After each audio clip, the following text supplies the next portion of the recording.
안녕하세요. 책한민국입니다. 오늘 소개할 책은 우리 마음엔 무적의 여름이 숨어 있다.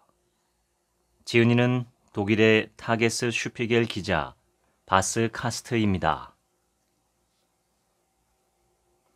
펠리체 자카는 어릴 적부터 반복되는 불안에 시달렸다.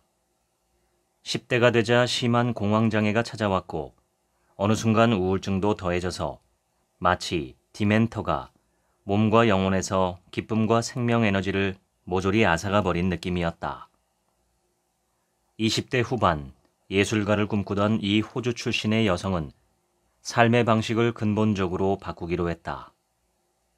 더 많이 운동하고 숙면을 취하도록 신경을 쓰고 무엇보다 식단을 확 바꾸었다. 그러자 곧장 기분이 나아졌다. 훨씬 더 좋아졌다. 우울한 기분은 잦아들고 공황 발작도 사라졌다. 그녀는 자신의 변화에 놀라서 예술가가 되려던 계획을 바꾸어 정신의학을 전공했다. 대체 자신에게 무슨 일이 일어난 건지 알고 싶었다. 과연 음식으로 우울증을 물리칠 수 있을까? 현재 그녀는 멜버른에 있는 디킨 대학교 교수로서 음식과 기분 연구소 소장이며 영양과 심리 간의 연관을 연구하는 전문가로 인정받고 있다. 펠리체 자카는 2010년 박사학위 논문에서 이미 채소, 과일, 생선, 통곡물 제품을 많이 먹고 가공되지 않은 붉은 육류를 소량 섭취하는 여성이 정크푸드를 먹고 피자, 감자튀김, 햄버거, 흰빵, 콜라나 환타 등의 청량음료를 즐기는 여성보다 놀랍게도 불안장애와 우울증에 걸릴 위험이 적음을 지적한 바 있다. 다수의 연구 결과가 뇌의 몇몇 영역에서는 신경세포가 새로이 생겨날 수 있음을 보여준다. 이렇게 신경세포가 다시 생성되는 것을 신경발생이라고 부른다. 사람마다 차이가 있지만 성인의 해마에서는 매일 약 700개의 새로운 신경세포가 생겨나는 것으로 추정된다. 해마는 여러 가지 중요한 기능을 한다. 첫째는 기억 형성의 핵심적인 역할을 한다. 두 번째로, 해마는 다양한 단편적 기억으로부터 일관된 이야기를 엮어낼 수 있다. 해마는 새로운 경험을 기존의 기억 내용과 연결하여 기억의 퍼즐 조각을 전체적인 그림으로 통합시킨다.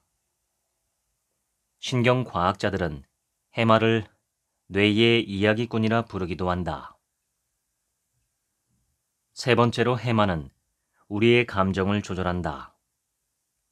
예를 들어 스트레스 반응을 억제하여 스트레스에 잘 대처하게끔 해준다. 동물 실험 결과 해마에서 신경세포가 새로이 생성되는 것은 스트레스 회복력에 중요한 역할을 한다는 점이 드러났다. 인간의 경우에도 감정 조절을 돕는다. 뇌졸중으로 해마가 손상된 환자들은 슬픈 영화를 본 뒤 한동안 심하게 흐느꼈을 뿐 아니라 그 영화로 인해 30분 뒤에도 여전히 의기소침해 있었다. 해마가 온전한 사람들은 오래전에 그런 기분을 뒤로 하고도 남았을 시간의 말이다. 우울증 환자들은 집중력이나 기억력이 전과 같지 않다고 토로하곤 하는데 자기 공명 영상을 찍어보면 해마의 부피가 정말로 줄어들어 있음을 보게 된다. 해마의 부피 감소는 우울증 환자에게서 관찰할 수 있는 대표적인 뇌의 변화다. 정크푸드를 많이 먹는 사람은 건강한 식사를 하는 사람보다 해마가 확연히 줄어들어 있는 것으로 나타났다. 달리 말해 정크푸드를 좋아하는 사람들의 해마는 우울증 환자와 비슷하게 부피가 쪼그라들어 있었다. 이런 관찰 결과는 반복해서 나타났다. 그러니까 우리가 해마를 먹어서 없애버릴 수 있다는 뜻이다. 해마가 줄어들면 감정을 조절하거나 감정을 처리하는 능력이 제한되면서 감정적으로 더 불안정해지고 스트레스에 취약해지며 울적해질 수 있다. 새로운 것을 배우고 오래된 것을 잊어버리기가 점점 어려워질 수도 있다. 즉, 뇌가 유연하고 빠릿빠릿하게 돌아가지 않고 변화되는 삶에 적응하고 도전에 대처하는 것이 어려워진다. 생각과 감정은 긴밀하게 연관되어 있다. 우울증에 빠지면 생각도 매우 부정적으로 치우쳐 많은 경우 이런 생각이 문제의 원인으로 작용한다. 머릿속에 상주하는 내면의 비판자는 계속해서 우리를 괴롭힌다. 생각을 계속해서 곱씹는 것을 반추라고 부른다. 반추는 우울증의 결정적인 원인이다. 한편 좋은 소식은 건강한 식생활, 피트니스 프로그램, 해독요법 같은 것이 해마에 영향을 미칠 수 있다는 것이다. 최근 수십 년간의 연구 결과를 종합하면 채식을 기본으로 하고 여기에 생선 혹은 오메가3 지방산을 섭취하는 식생활이 일반적으로 좋다고 할 수 있다. 콩, 통곡물 제품, 견과류를 충분히 섭취하고 육류나 무엇보다 육류 가공식품, 즉 소시지, 베이컨, 햄, 살라미 등 및 가당음료를 줄이는 것이 좋다. 최근의 추정치에 따르면 60세에 비로소 이런 식단으로 바꿔도 수명을 8, 9년은 좋게 더 연장할 수 있는 것으로 나타났다. 채식을 기반으로 한 가장 유명한 식사법은 지중해식 식단이다. 지중해식 식단은 가장 건강한 식사법에 속하는데도 지방을 적지 않게 쓴다. 특히 질 좋은 올리브유를 듬뿍 사용하는 것이 지중해식 요리다. 나라마다 좀 다르지만 전통적인 지중해식 식단은 대체로 다음과 같이 구성된다. 채소, 콩, 과일을 충분히 먹는다. 통곡물 빵, 통곡물 파스타, 통곡물 쿠스쿠스 등 통곡물 제품을 우선시한다. 견과류와 씨앗을 정기적으로 섭취한다. 엑스트라 버진 올리브유를 매일 최소 4큰술 섭취한다. 우유를 줄이고 요구르트와 치즈 등 발효유 제품을 우선시한다. 생선을 일주일에 여러 번 섭취한다. 붉은 육류보다 흰살 육류를 섭취한다. 돼지고기와 쇠고기는 한 달에 극히 적은 횟수만 먹는다. 달걀은 일주일에 7끼까지 허용한다. 달콤한 디저트는 극도로 줄이고 디저트는 주로 과일로 대체한다.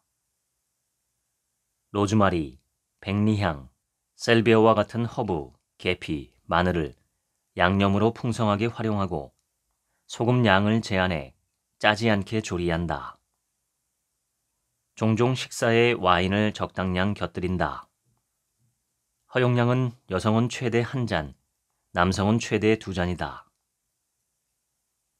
대규모 메타 분석에 따르면 지중해식 식단은 우울증 위험을 30% 정도 줄여준다고 한다. 연구자들은 주로 지중해식 식생활을 하는 사람들의 경우 다른 식생활을 하는 사람들보다 특정 뇌 영역이 나이를 먹어도 많이 쪼그라들지 않는다는 것을 발견했다. 그렇다. 바로 해마가 포함된다. 그 밖에도 지중해식 식단을 더 일관되게 적용한 사람일수록 항우울 효과가 두드러졌다. 한 연구에서 뉴질랜드 연구자들은 10대 청소년 약 280명의 일기를 뒤져 그들이 무엇을 먹었고 기분은 어땠는지를 확인했다. 일기를 분석한 결과 평소보다 과일과 채소를 더 많이 먹었을 때 청소년들의 마음이 더 편안하고 행복하며 열정에 넘쳤던 것으로 나타났다. 이런 결과에 고무된 이 연구팀은 한 그룹의 우울증이 없는 청소년들에게 2주간 매일 과일과 채소를 2접시씩 건네며 평소와 같은 식생활을 하면서 과일과 채소를 추가로 섭취하도록 했다. 그러자 이들 청소년은 그 기간이 지나며 점점 더 생기 있고 적극적이고 의욕에 넘치는 상태가 되었던 반면 식생활을 바꾸지 않은 대조군의 경우는 그런 일이 전혀 일어나지 않은 것으로 나타났다. 몇 년간에 걸친 자료를 대규모로 분석한 연구에서도 비슷한 결과를 관찰할 수 있었다. 우울증이 없는 사람들이 과일과 채소를 더 많이 먹기 시작하자 시간이 지나며 더 행복감을 느꼈고 삶이 더 만족스럽다고 스스로 평가했다. 연구를 종합할 때 건강한 식생활은 우울증이 있을 때만 뇌와 정신에 긍정적 작용을 하는 것이 아니라 일반적으로 정서 상태를 개선하고 기분을 나아지게 한다. 신체는 그 안에서 모든 것이 서로 연결된 굉장히 복합적인 시스템이다. 한 부분에서 뭔가가 변하면 다른 부분에서 예기치 않은 중대한 결과를 일으킬 수 있다. 신체와 정신 또한 기본적으로 하나로 연결되어 있으므로 문제는 더 복잡해진다. 이에 대한 중요한 예는 바로 면역계이다. 감기는 우리의 감정 상태와 행동도 변화시킨다. 기분이 좋지 않고 무조건 쉬고 싶다. 온종일 침대에 누워있고만 싶다. 식욕도 없고 집중도 안 되고 잠만 쏟아지고 피곤하다. 무조건 쉬고 싶고 몸에 힘이 하나도 없고 축 처지고 우울해진다. 이런 질병 행동은 감기에 걸렸을 때는 나타나지만 허리가 아프거나 이명이 있을 때는 나타나지 않는다.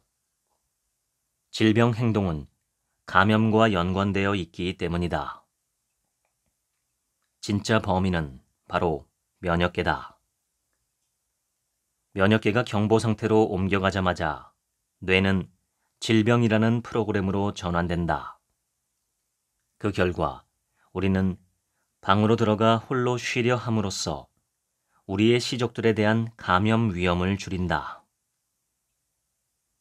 질병 행동을 유발하는 것이 우리 몸의 방어 시스템이라는 사실은 수많은 의료적 치료에서 잘 알려져 있으며 그 모든 치료의 공통점은 바로 면역력을 활성화한다는 점이다.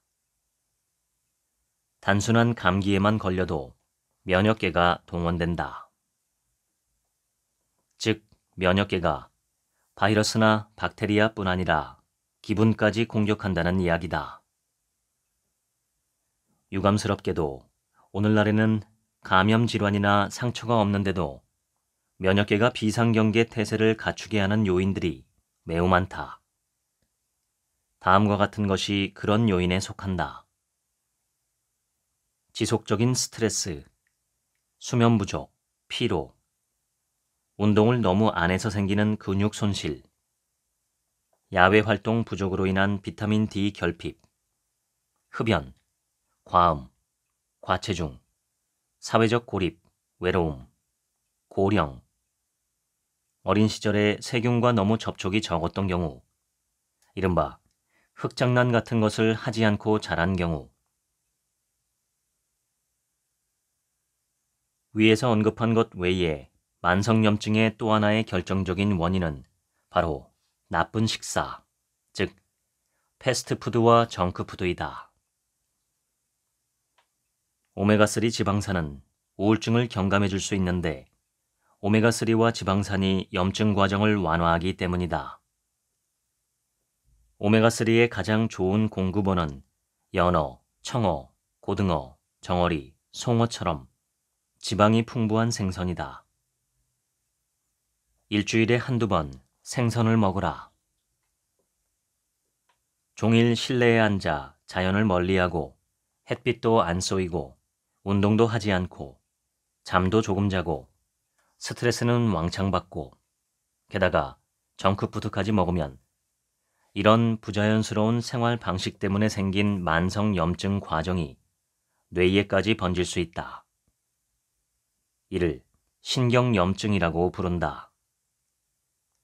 기분 저하나 우울증도 일종의 뇌염증이며 특히 전두엽이나 해마가 연루되어 있을 가능성이 크다.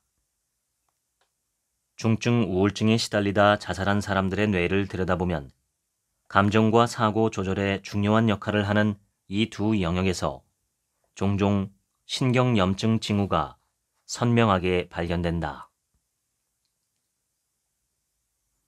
비타민, 미네랄, 섬유질 외에 과일과 채소, 통곡물 식품과 허브, 향신료가 건강에 좋은 이유는 바로 폴리페놀 때문이다. 이런 식품들은 가장 건강에 좋은 음식이다.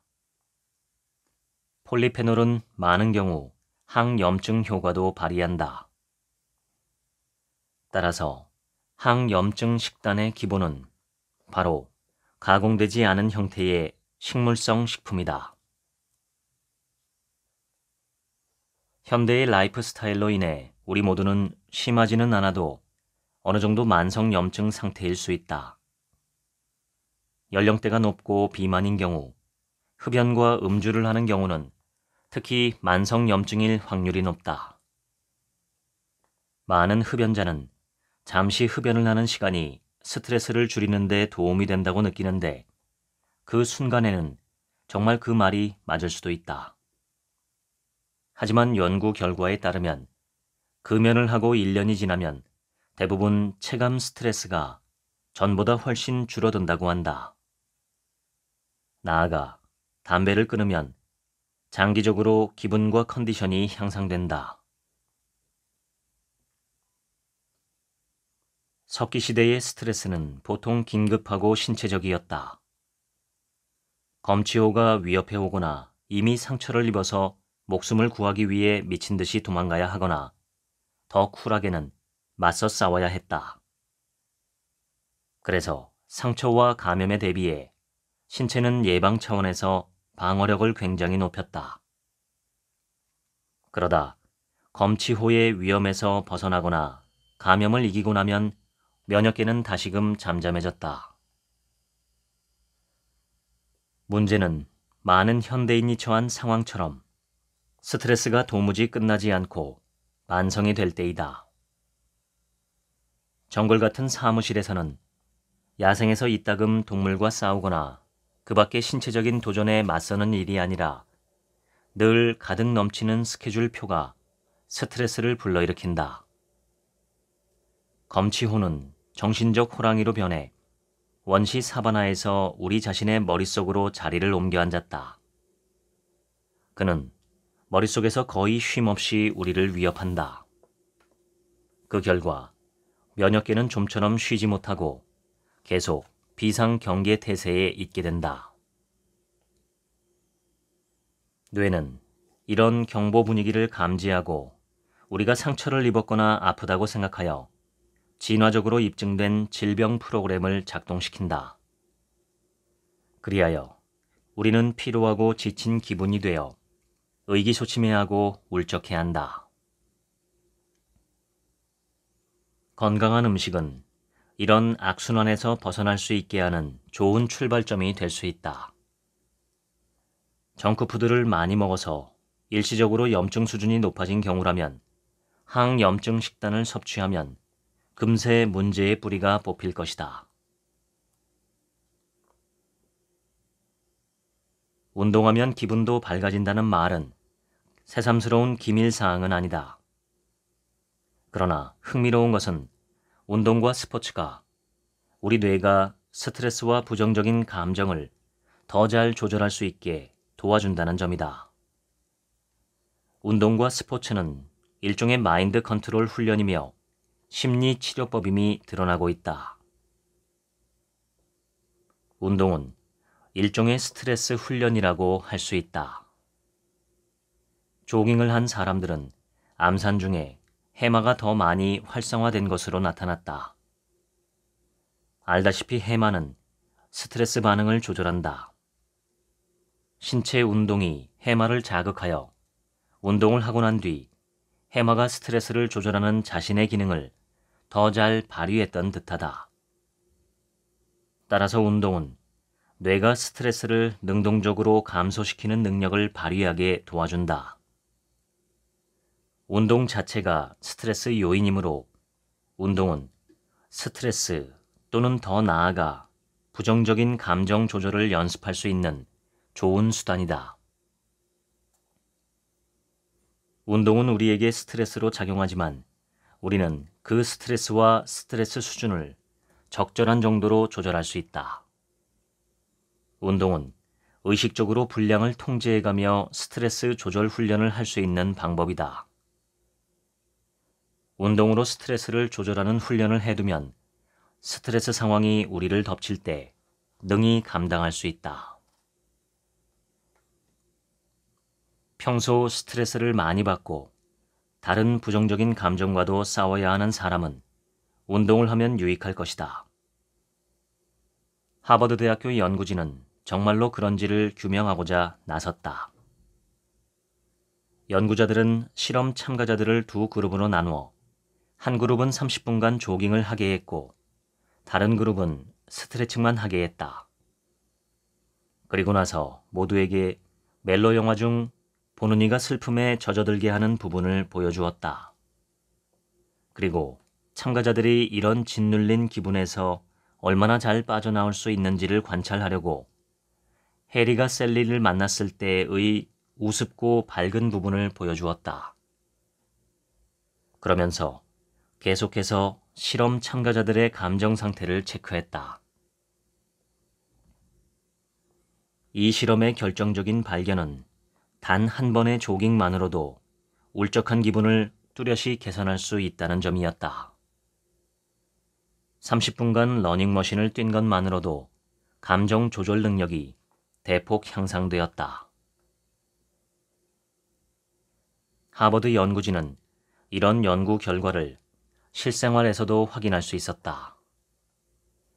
연구자들은 1군의 실험 참가자에게 휴대폰에 앱을 설치하도록 한 뒤 앱을 통해 며칠간에 걸쳐 계속하여 그들이 방금 운동을 했는지 기분이 어떤지를 체크하게 했다.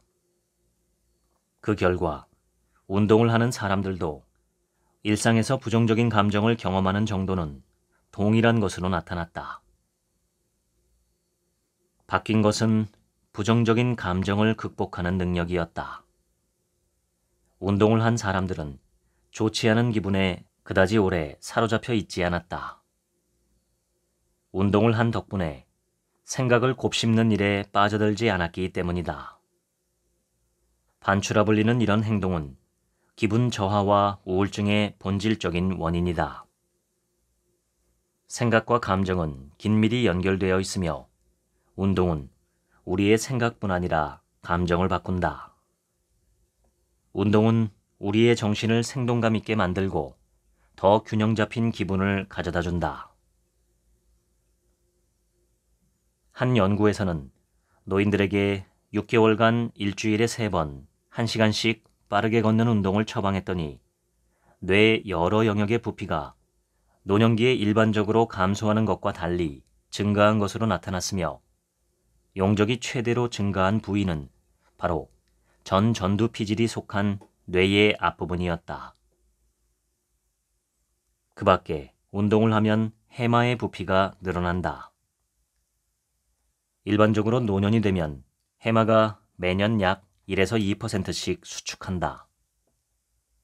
하지만 일주일에 3번 40분씩 산책만 해도 이런 부피 감소를 예방할 수 있다는 사실이 또 다른 연구를 통해 입증되었다.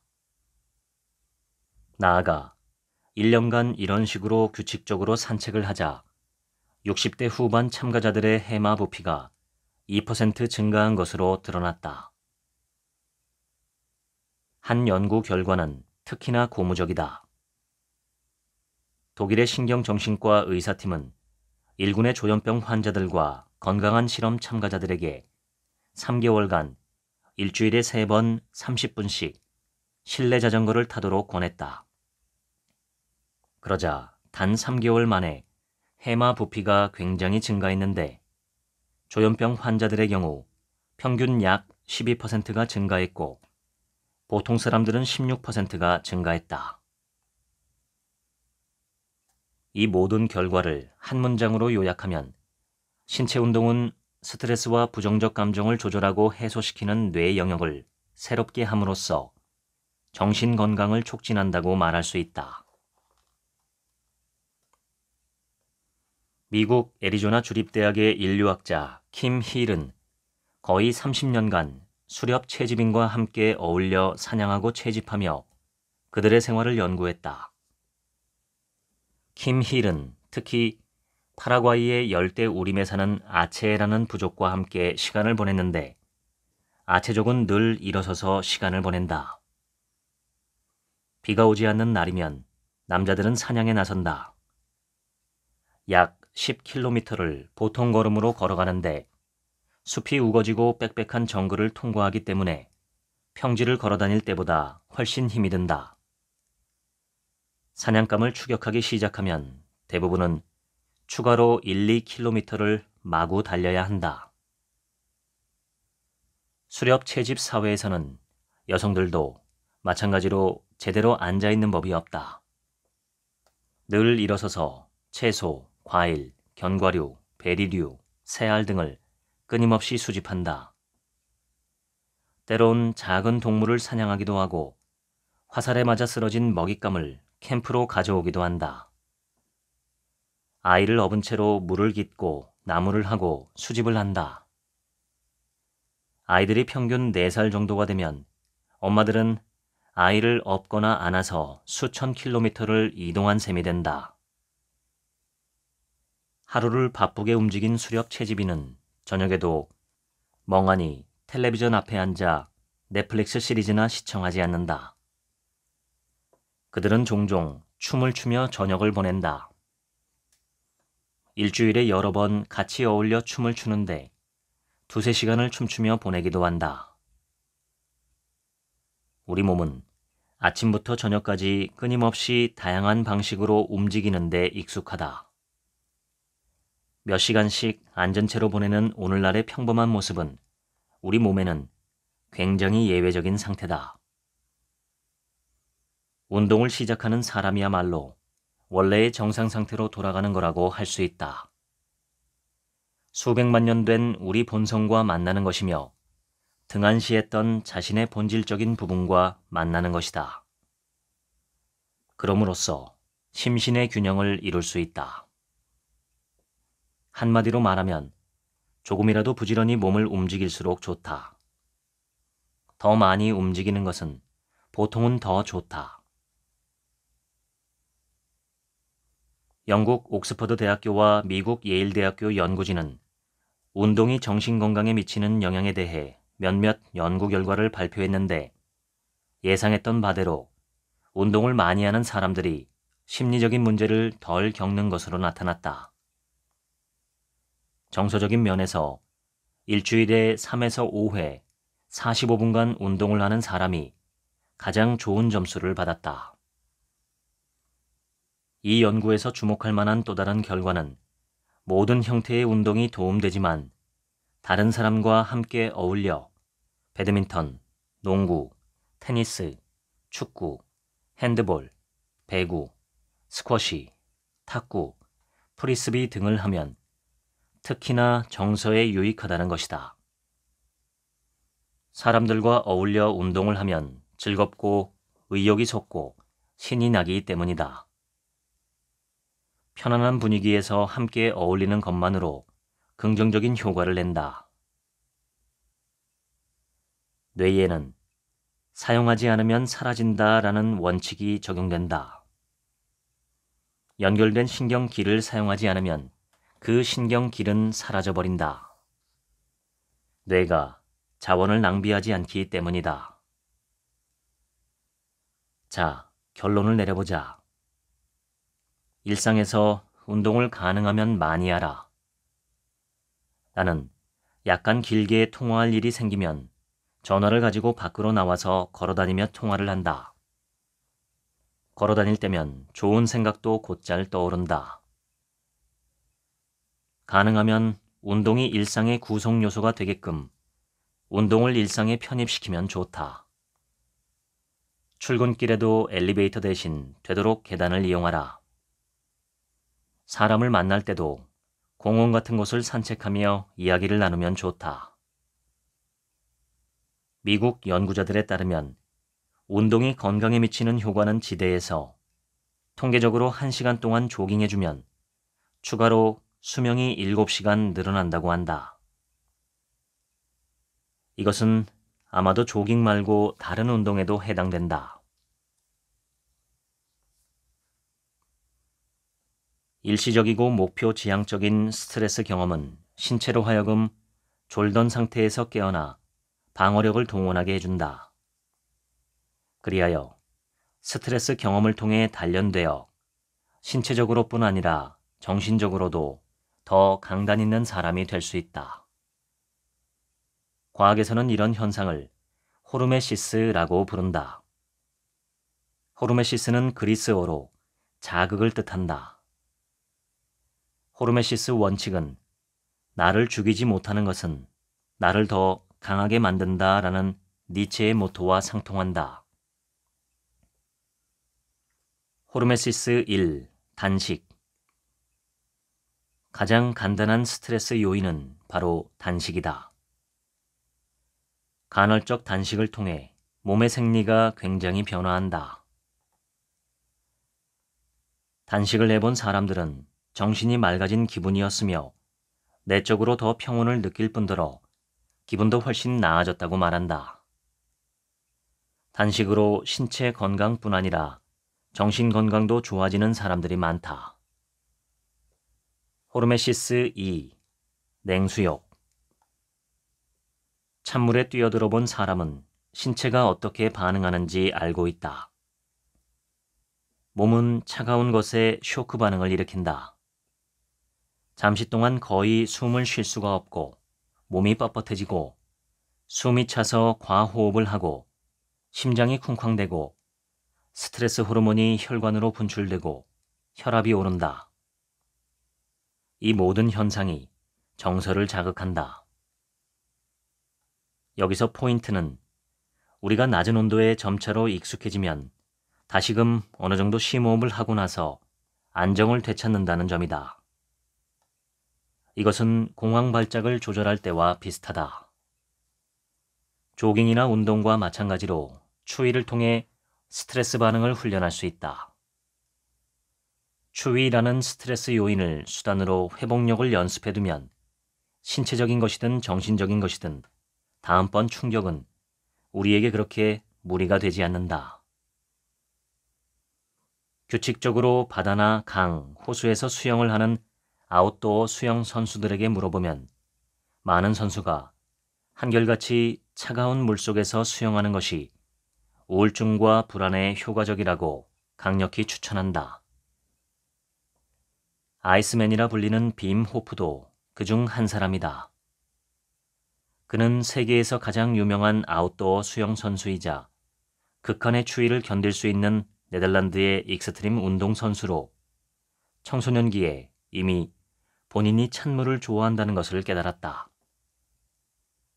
나중에 극진히 사랑했던 첫 부인이 네 자녀를 남겨둔 채 비극적인 자살로 생을 마감한 뒤 힘든 일상을 보낼 때 자연과 추위가 다시금 그가 어려움을 딛고 살아갈 힘을 찾도록 도와주었다. 그는 2021년에 출간된 빔 호프 메소드에서 찬물이 나를 치유했다고 적었다. 지금까지도 그는 얼음물 속에서 1시간 동안 명상을 하고 난 뒤 특히나 상쾌한 기분을 느낀다. 처음 찬물 목욕을 시도하는 사람을 위해 빔 호프는 다음과 같은 방법을 추천한다. 평소처럼 따뜻한 물로 샤워를 하되 우선은 마지막 15초 동안 차가운 물로 마무리하라. 일주일이 더 지나면 1분을 그렇게 할 수 있을 것이다. 하루 한 번 찬물로 샤워를 하면 의사가 필요 없다라는 것이 빔 호프의 신조다. 내 경우 찬물 샤워와 목욕을 하고 나면 확실히 기분이 좋아지고 활력이 생긴다. 호르메시스 3. 사우나. 대부분의 사람들은 차가운 물에 들어가는 것보다는 뜨거운 물에 들어가는 편을 선호한다. 냉충격보다는 열충격을 좋아한다는 뜻이다. 80도에서 90도 사이의 건식 사우나는 체온을 37도에서 약 39도까지 끌어올린다. 그러면 심장은 운동을 하는 것처럼 스트레스를 받는다.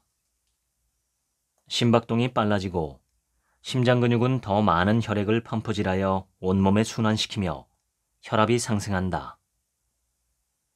피부에 혈액이 많이 공급되면 땀을 흘린다. 사우나를 하면 약 0.5리터의 체액을 잃게 되며 이것만으로도 치유 효과를 낸다.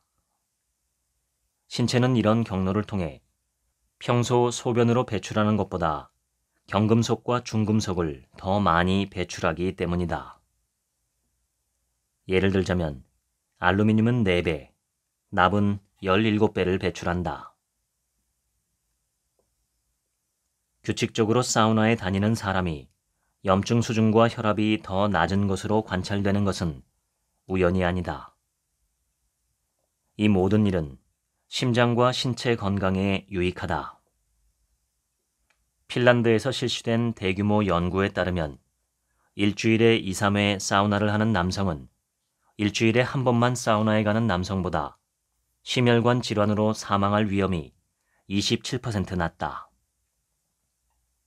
일주일에 4에서 7회 사우나를 하는 사람은 심혈관 질환으로 인한 사망 위험이 심지어 50%까지 감소한다. 도시에 사는 실험 참가자를 뇌 스캐너 속으로 들여보낸 뒤 스트레스를 주면 시골 주민보다 편도체가 더 강하게 빛이 난다. 대도시에 살수록 이 효과는 더 두드러진다. 마치 대도시 거주자의 뉴런 경보 중추가 더 민감하게 설정되어 있기라도 한 것처럼 말이다. 반대로 도시의 쇼핑가를 산책하는 대신 1시간쯤 숲을 산책하면 편도체의 활동이 뚜렷이 감소한다. 자연이 우리를 고요하게 하는 반면 도시는 우리 뇌에 자극을 퍼붓는다. 도시에서 우리의 뇌가 획 돌아버리지 않는 이유는 중요하지 않은 자극을 그냥 제쳐버리는데 익숙하기 때문이다. 유명한 예가 칵테일 파티 효과다. 상상해보라. 당신은 파티에 있고 주변의 사람들이 삼삼오오 모여서 수다를 떤다. 갑자기 누군가가 당신의 이름을 들먹이면 당신은 그 소리를 용케도 알아듣고 단번에 귀가 쫑긋하여 온통 신경이 옮아가 버린다. 이는 당신의 뇌가 무의식적으로 주변의 대화를 듣고 있었다는 뜻이다. 대도시는 자연에 비하면 거대한 칵테일 파티라고 할 수 있다. 정신없는 와중에 우리는 필터 작업이 얼마나 머리를 쓰게 하는지 깨닫지 못한다. 중요하지 않은 것을 거르고 중요한 자극에 능동적으로 주의를 기울이는 일은 정신적 에너지를 많이 소모한다. 미국 하버드 대학교의 심리학자 윌리엄 제임스는 한술 더 떠 우리가 외부 세계에 방해되는 자극을 걸러내고 중요한 것으로 계속해서 주의를 돌리는 데만 정신적인 힘을 소모하는 게 아니라 내면 세계의 방해적 자극을 걸러내는 데도 힘을 들인다고 보았다. 예를 들어 어느 정도 예의 바르게 행동해야 할 때도 이런 에너지가 들어간다. 참아주기 힘든 동료가 있거나 하면 정말 화가 나고 막말을 해주고 싶은 충동이 용솟음친다. 하지만 차마 화를 내거나 막말을 하지 못한다. 내면의 브레이크를 밟아야 하고 사회적으로 적절한 반응을 하는데 주의력을 써야 한다. 이런 일에는 많은 힘이 들며 어느 순간 에너지가 바닥난다. 윌리엄 제임스에 따르면 외부 자극에 대한 주의력을 조절하는 것과 내부의 종종 부정적인 생각과 감정을 통제하는 것은 동일한 정신적 에너지 원으로부터 힘을 길어올리는 일이다.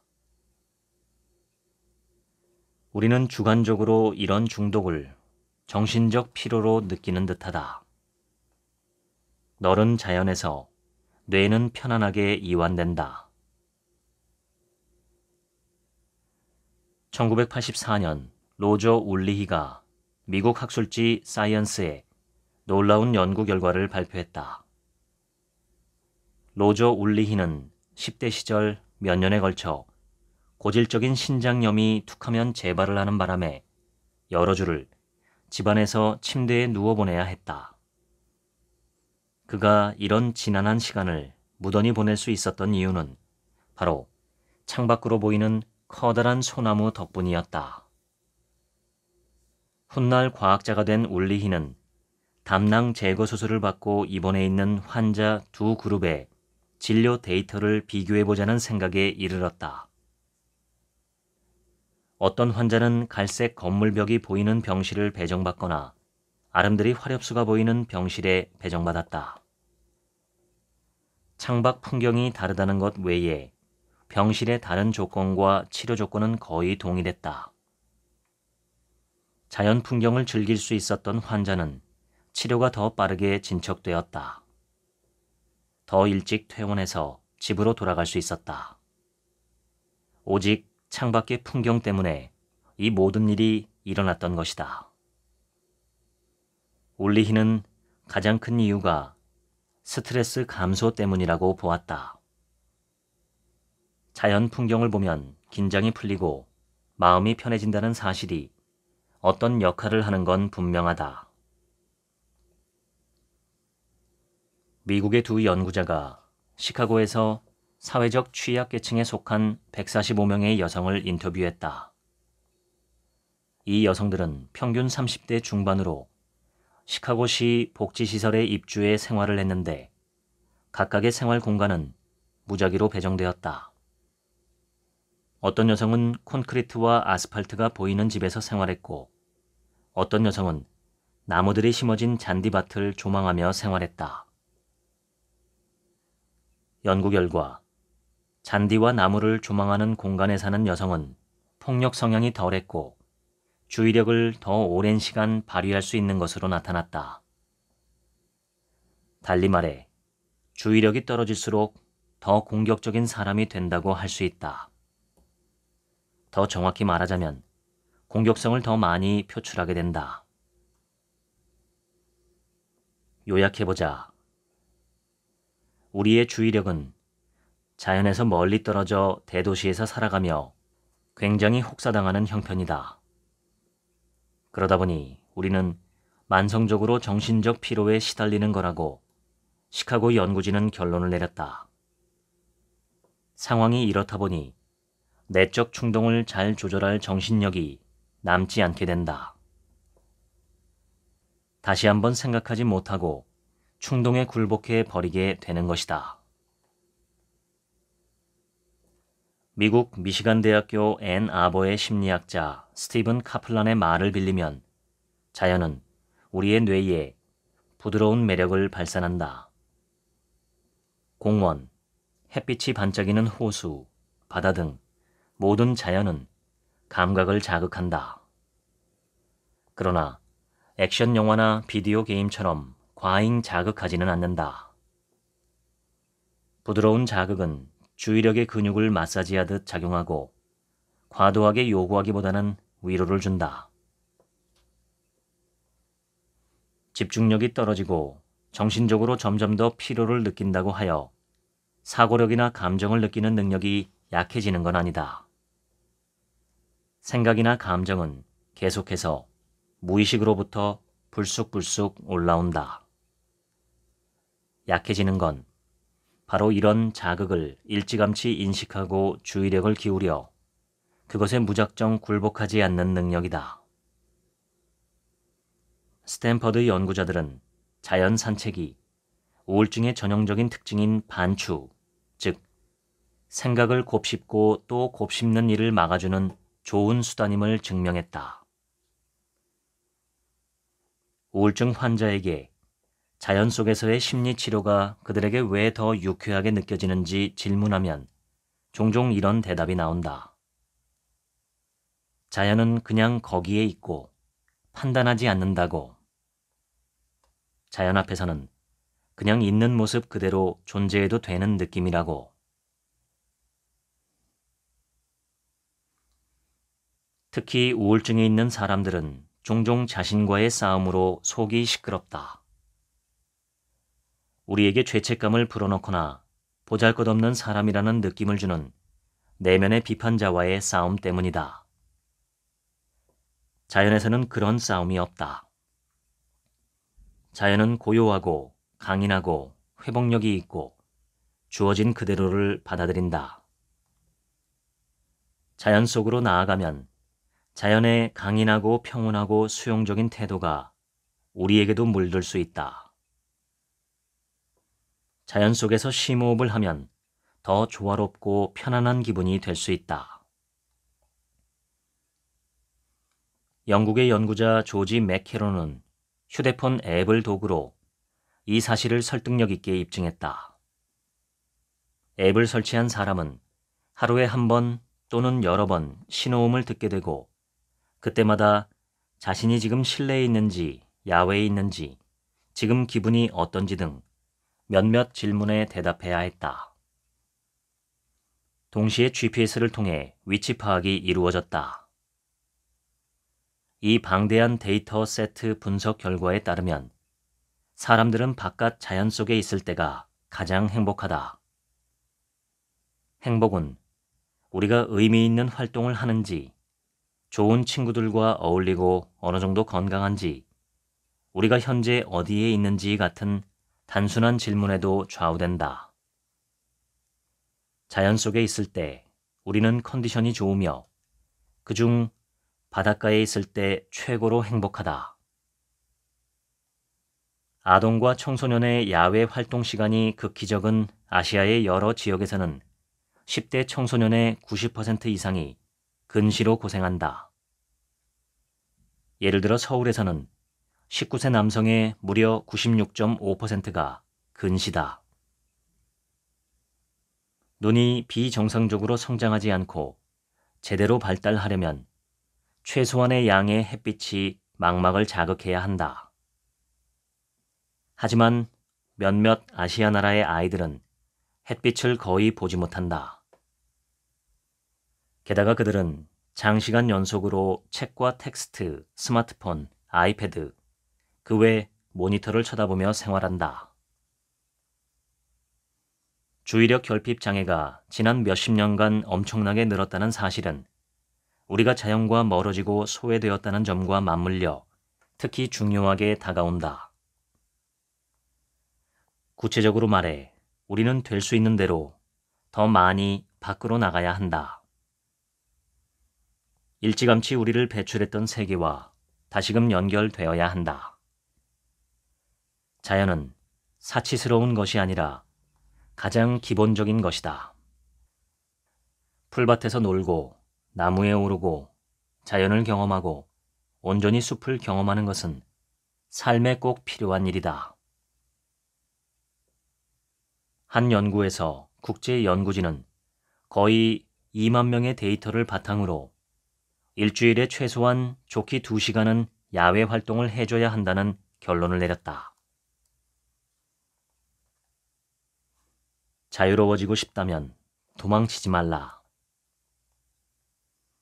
생각이 이리저리 배회하는 것은 우리 정신의 매우 핵심 특성이지만 우리는 이런 특성에 별 관심을 쏟지 않고 살아왔다. 행복은 우리의 몸과 머리에 있지만 우리는 자꾸 밖에서 행복을 추구한다.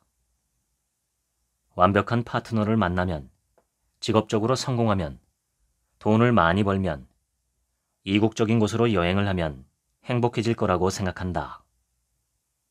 그래서 자꾸 새로운 물건을 사들인다. 간단히 말해 우리는 행복을 외부에서 찾는다. 반면 동양 문화, 특히 불교에서는 일찌감치 직접적으로 행복에 이르는 또 다른 길이 있음을 알고 있었다. 외부 세계를 바꾸는 게 아닌 내면 세계로 향하는 길 말이다. 결국 행복을 좌우하는 것은 우리의 마음이기 때문이다. 마음에 집중하여 자족하는 마음을 훈련하라. 그중 한 가지 유용한 방법은 명상이다. 불교의 창시자인 석가모니는 2600년 전에 이를 이미 깨달았다. 정신이 훈련되지 않은 상태로는 석가모니가 고라고 부르는 만성적인 불만족에 빠지기 쉽다는 걸 보여준 두 가지 연구를 소개하려 한다. 첫 번째 연구에서 하버드 대학교의 두 연구자는 수천 명의 실험 참가자에게 아이폰 앱을 깔게 했다. 참가자들은 세계 여러 나라 출신으로 연령대와 직업과 생활 방식도 다양했다. 앱은 참가자들에게 하루 중 임의의 시간에 그들이 지금 무엇을 하고 있는지, 기분은 어떤지를 물었다. 앱의 결정적인 질문은 참가자들이 각각의 활동에 온전히 몰두하고 있는지 아닌지 여부였다. 데이터를 분석한 결과 사람들은 너무나 자주 다른 생각을 하는 것으로 드러났다. 사실 거의 늘이라고 할 수 있었다. 앱이 체크한 경우에 거의 절반 가까운 수준으로 실험 참가자들은 현재 무슨 활동을 하고 있는지와는 상관없이 지금 하는 일에 주의를 집중하지 않고 있다고 대답했다. 두 번째 연구 결과는 우리 생각이 계속 곁길로 빠지곤 한다는 사실이 좋은 소식은 아니라는 것이다. 연구 결과 사람들은 지금 자신이 하는 일에 주의를 온전히 기울일 때 가장 행복한 것으로 나타났다. 생각이 곁길로 빠지면 기분은 곤두박질 쳤다. 우리가 현재의 활동에 주의를 기울이지 않고 다른 생각을 할 때 이는 생각의 내용과 상관없이 기본적인 긴장을 만들어낸다. 신체와 감각은 이쪽 세계에 있고 정신은 저쪽 세계에 있는 것이다. 두 세계는 하나가 될 때 조화를 이룬다. 그럴 때 긴장이 풀리고 안도의 숨을 쉬며 마음의 균형이 잡힌다. 연구자들은 미국 사이언스지에 실린 에세이에서 이런 결론을 내렸다. 인간의 영혼은 방황하는 영혼이고 방황하는 영혼은 불행한 영혼이다.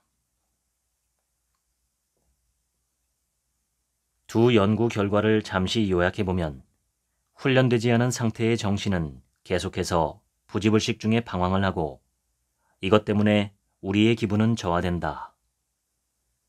우리는 모두 머릿속에 자신을 방해하거나 괴롭히는 목소리를 갖고 있다.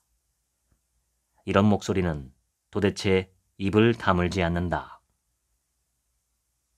뭔가를 해야 해서 외부 세계가 우리에게 주의력을 요구할 때 비로소 내면의 목소리에 주의가 기울여지지 않고 기분이 유쾌해진다. 우리가 계속해서 뭔가로 바쁘게 재미있게 살려고 하는 것도 그런 이유가 아닐까? 내면의 목소리는 대체 왜 있는 걸까? 왜 우리는 속으로 늘 독백을 하는 걸까? 진화는 우리 마음이 평화롭고 고요한지에는 관심이 없다. 오직 우리가 생존 투쟁에서 살아남아 유전자를 다음 세대로 전달하는 것만을 염려한다. 그러다 보니 우리의 성과는 내면의 목소리에겐 결코 충분하지 않다. 만성적으로 불만스러운 목소리는 늘 더 많이 갖고자 하고 더 나은 자리에 서기를 원하게 만든다. 더 많이, 더 높이 나아가도록 부추기고 경쟁을 독려하기 위해 내면의 목소리는 온갖 것을 끌어다 댄다. 그렇게 우리는 머릿속으로 늘 미래를 그린다. 지금 여기를 희생해서 말이다. 만성 불만족 또는 석가모니가 말했던 고는 내면 목소리의 본질이다. 내면의 평화를 원한다면 다른 길로 눈을 돌려야 한다. 이는 우리를 명상으로 인도한다. 맨 처음 명상을 시작하면 대부분은 내면의 음성이 정말로 뚜렷하게 의식된다. 이것은 좋은 표지다. 늘 존재하던 우리 안의 목소리를 더 의식적으로 지각하기 시작한다는 의미다. 자기 대화를 알아차릴 때마다 매번 한 걸음 물러나 거리를 두고 내면의 음성을 들으려고 해보라. 이것은 굉장히 해방감이 느껴지는 일이다. 내면의 음성을 지각하자마자 우리는 더는 그 음성 자체가 아니기 때문이다. 우리는 그 음성을 지각하는 신비로운 존재로 바뀐다. 심리치료는 이런 맥락에서 융합과 탈융합을 이야기한다. 일반적으로 우리는 자기 생각에 녹아들어 있거나 융합되어 있어서 그 생각을 액면 그대로 받아들인다. 이럴 때 우리는 생각과 하나이며 자동적으로 자기 생각을 진실하고 중요한 것으로 현실 그 자체로 여긴다. 하지만 사실 내면의 목소리가 하는 말은 단지 생각일 뿐이다. 진화의 목표를 상기시키려고 정신이 지어내는 생각일 따름이다. 치료사들의 조언에 따르면 이런 상황에서 머릿속의 생각을 의식적으로 불러내 그것을 명확히 생각으로 규정하면 좋다. 넌 루저야 라는 내면의 목소리를 내 뇌가 지금 내가 루저라는 생각을 만들어내고 있네 라고 바꾸는 식이다. 이것은 생각이 단지 정신이 만들어내는 산물임을 보여준다. 그것을 뇌가 만들어내는 산물이라고 폭로하면 그 생각은 우리에게 미치는 힘을 잃어버린다. 생각이 생각임을, 순전히 우리 뇌가 만들어낸 산물임을, 피었다가 사라지는 뉴런의 활동임을 알아차리려면 정신적으로 깨어 있어야 한다. 명상이 이 일을 도울 수 있다. 명상을 자주 할수록 유쾌하고 치유적인 관찰자 모드를 취하는 것이 더 자연스러워진다. 최근엔 명상이 얼마나 긍정적인 변화를 가져다 줄 수 있는지를 입증하는 연구가 수없이 쏟아져 나왔다. 끊임없이 주의가 산만해지는 이 시대에 명상으로 한 가지 것에 머물러 보는 연습은 정말 유용할 것이다. 정신적으로 깨어있는 상태는 명상을 통해 강화된다. 명상은 우리 주의력을 개선시켜 마음을 더 주의 깊게 지각하도록 해준다. 명상을 통해 더 많은 자유와 여지를 얻어 평소처럼 자동적으로 자극에 대한 연쇄 반응이 나오는 것을 멈추고 대신 좀 더 의식적으로 행동할 수 있다. 좀 더 자신이 원하는 대로 행동할 수 있고 좀 더 자신이 소중하게 생각하는 가치에 어울리게 행동할 수 있다. 차츰차츰 우리 안에서 지각하는 주체를 알게 되고 이런 주체와 함께 우리의 생각을 관찰한다. 이런 주체는 생각하는 자아, 즉 에고와 반대로 관찰하는 자아라고 불린다. 이것은 오히려 순수한 의식과 비슷하다. 이런 의식은 생각하고 판단하고 비판하고 논평하지 않는다. 그냥 지각만 한다. 이 의식의 특징은 평화와 고요다. 이 의식은 그냥 존재한다. 달리 말해 우리 안에는 늘 고요하고 평화로운 주체가 있는 것이다. 이것이 바로 우리의 의식이다. 알베르 까뮈의 말을 빌리면 의식은 우리 속의 여름이다. 깊은 겨울에도 발견할 수 있는 여름이다. 우리는 의식으로 생각과 감정을 관찰하며 의식은 생각과 감정에 동요하지 않고 남는다. 의식은 그 자체로 고요하다. 많은 사람은 평생 자신의 생각과 감정과 자신을 동일시하며 의식을 결코 의식하지 못하고 살아간다. 명상은 자기 속에서 이런 의식의 공간을 발견하고 이와 더 친해지는 탁월한 방법이다. 생각이 왔다가 가도록 하라. 생각과 아무런 상관을 할 필요가 없다. 당신은 수신하는 관찰자다. 생각이 올라오면 관찰하고 지나가게 하라. 감정이 생겨날 수도 있고 어떤 신체적 느낌이 들 수도 있다. 상관하지 말고 그냥 관찰하기만 해라. 뭔가를 하거나 반응하거나 그 어떤 문제를 해결하려는 모든 노력을 포기하라. 그냥 존재하라. 더 간단히 말하자면 단순해져라. 우리의 의식은 모든 것을 수용한다. 의식은 아무 것과도 싸우지 않는다. 의식은 아무것도 고대하지 않고 아무것에도 집착하지 않으며 아무것도 쫓아내지 않는다. 의식은 수용하고 모든 변화를 받아들인다. 이렇게 수용하고 받아들이는 의식이 되라. 이런 형태의 명상은 마음 챙김으로 명상의 핵심이다. 열린 모니터링이라고도 하는데 다름 아닌 바로 있는 그대로를 기꺼이 관찰하는 것이다. 마음 챙김과 명상의 핵심 원칙은 무엇이든 마음을 열고 받아들이며 다정하고 관심 있게 자신의 내면을 살피는 것이다. 놀랍게도 마음 챙김 연습은 신체적 통증을 대처하는 데도 도움을 준다. 마음 챙김 명상을 하는 사람들은 전기 충격을 경험하는 동안 뇌섬엽이라고 불리는 영역이 활성화되었다. 뇌섬엽은 뇌의 좌우 반구의 안쪽 중앙에 놓인 영역이다. 늘 일관된 연구 결과 한 가지는 명상을 통해 뇌섬엽이 활성화된다는 것이다. 명상을 자주 하는 사람의 뇌섬엽은 훈련된 근육과 비슷하게 두꺼워진다.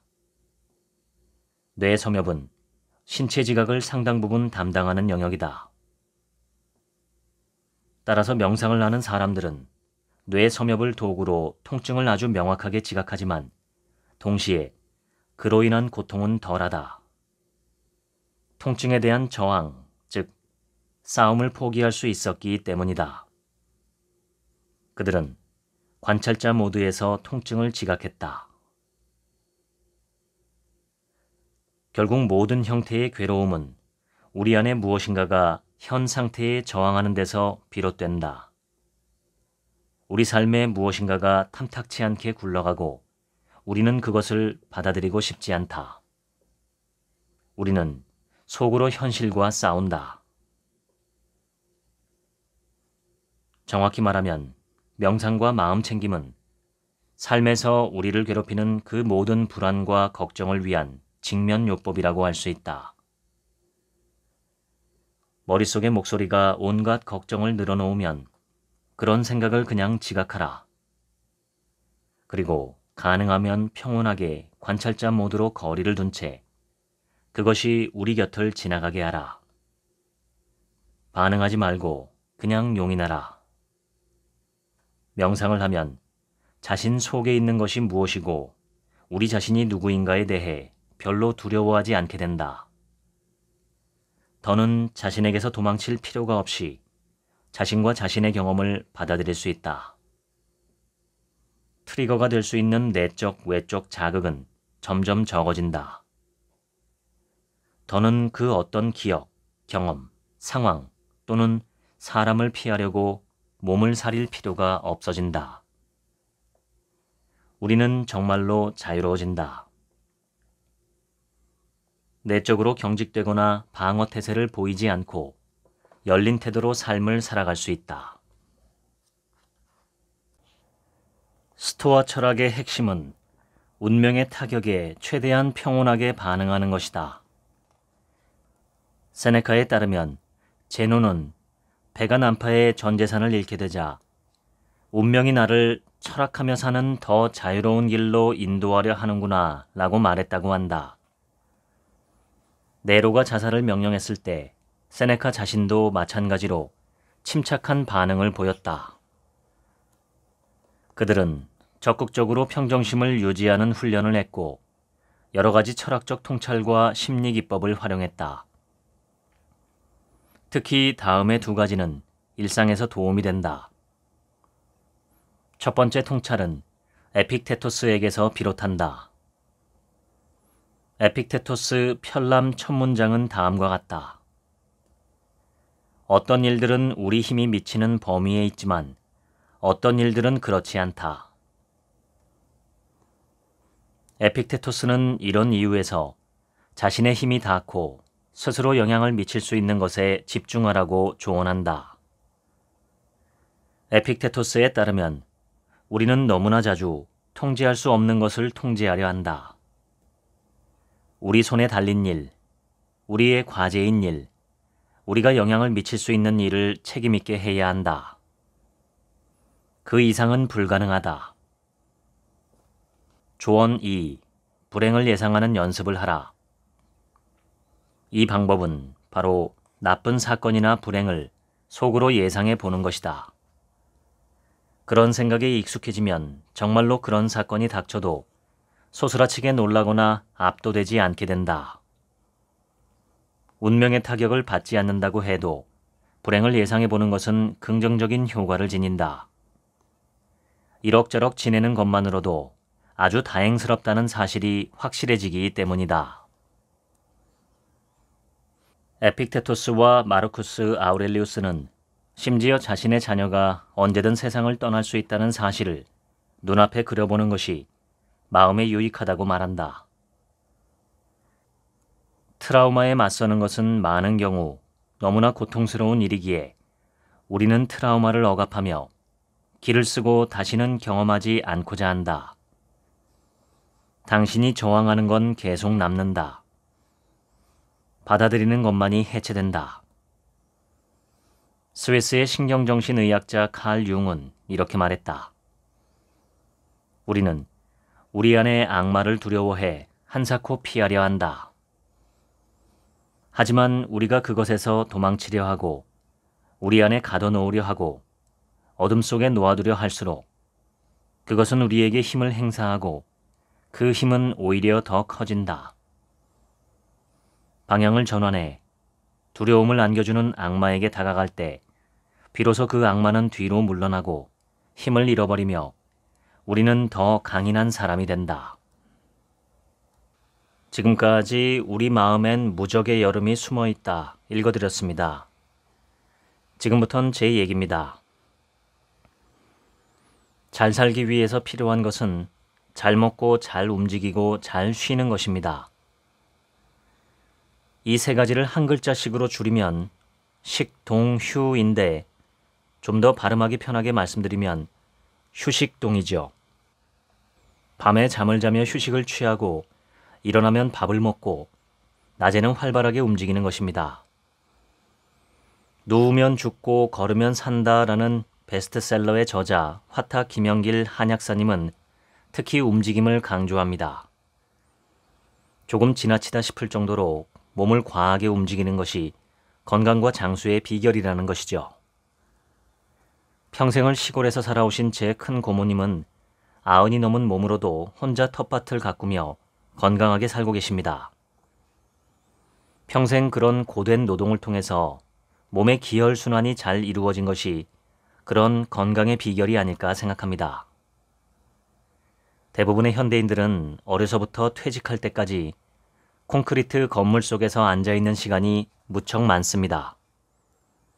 성장기에는 학교와 학원에서 햇빛을 보지 못하고 앉아있는 경우가 많고 커서는 인공 조명이 있는 사무실 안에서 낮 시간의 대부분을 보내지요.